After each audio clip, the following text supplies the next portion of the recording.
On Tuesday, the 13th of April, 2021, we celebrated Kabaka Mutebi II's 66th birthday.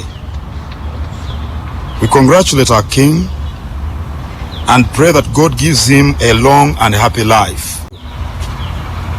Naba abagoberedde emikolo ku TV mpozi ne ku mitimbagano balabye nga waliwo ekikyuseeko ku ntunula ya Ssaabasajja eya bulijjo. Ng'omuntu omulala yenna waliwo ebiseera bye tufuna obukosefu mu bulamu bwaffe. Ssaabasajja Kabaka abadde atawanyizibwa allergy. Simanyi bulungi allergy kiki mu Luganda. Abadde atawanyizibwa allergy. Ekizibu kya allergy oluusi kiva ku mmere gye tulya, oluusi kiva ku mpumbu eva ku bimuli, oluusi kiva ku nfuufu n'ebintu ebirala bingi. Era obuzibu bwa allergy oluusi bumukaluubiriza mu kussa naddala ng'ayambadde akakookolo.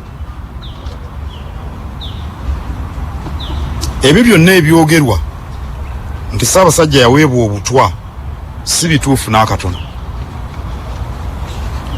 N'eŋŋambo zonna ezibungeesebwa ku mitimbagano teziriimu kanigguusa, era tubasaba obutazigenderako, kubanga bwe muzigenderako so nga teziriiko mutwe n'amagulu zijja kubamalako emirembe.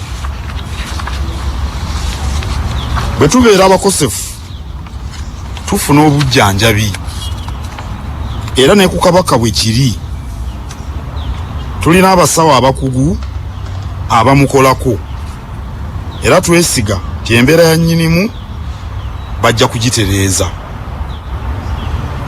Njagala okugumya Obuganda nti embeera ya Ssaabasajja ekwatiddwa mu ngeri ya kikugu, era tusuubira ng'eno bwe tusaba Omutanda avvuunuke embeera eno mu bbanga ery'okumpi. Ayi Katonda kuuma Kabaka waffe.